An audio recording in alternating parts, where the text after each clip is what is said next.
Salut Prochouriens, bienvenue dans le deuxième épisode de C'est l'histoire de... Petit rappel, en 1453, Constantinople tombe et l'Empire ottoman devient une superpuissance. À son apogée, au XVe siècle, avec Soliman le Magnifique, il s'étend des Balkans jusqu'à l'Arabie, de l'Algérie à Bagdad. Un empire immense, multiculturel, multireligieux, mais complètement centré sur Istanbul. Mais à partir du XVIIe siècle, plus d'expansion. Et l'Europe passe à la vitesse supérieure. Imprimerie, science, industrie.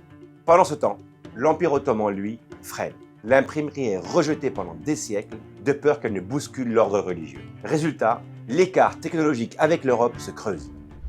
Avançons de 2 siècles. Au XIXe siècle, l'Empire tente un rattrapage avec les réformes dites des Tanzimat. Objectif ?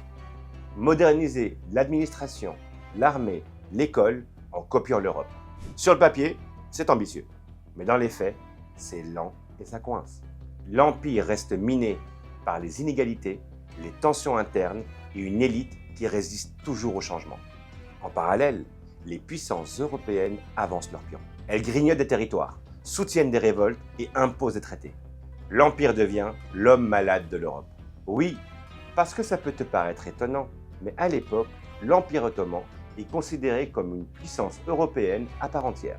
Début du XXe siècle, un dernier sursaut. Les jeunes Turcs prennent le pouvoir en 1908. Nationalistes, modernisateurs, centralisateurs. Mais il est déjà trop tard. Quand la Première Guerre mondiale éclate, l'Empire ottoman fait le mauvais pari. Il s'allie à l'Allemagne. À la fin du conflit, il est vaincu, ruiné, occupé. Les provinces arabes passent sous contrôle français et britannique.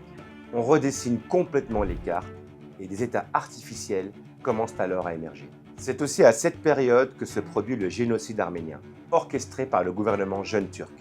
Plus d'1 million de morts, un crime encore nié aujourd'hui par les autorités turques.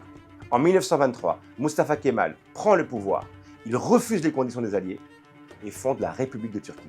L'année suivante, le califat est aboli. Une page immense se tourne, celle d'un système politique musulman vieux de 13 siècles. Une autre histoire commence.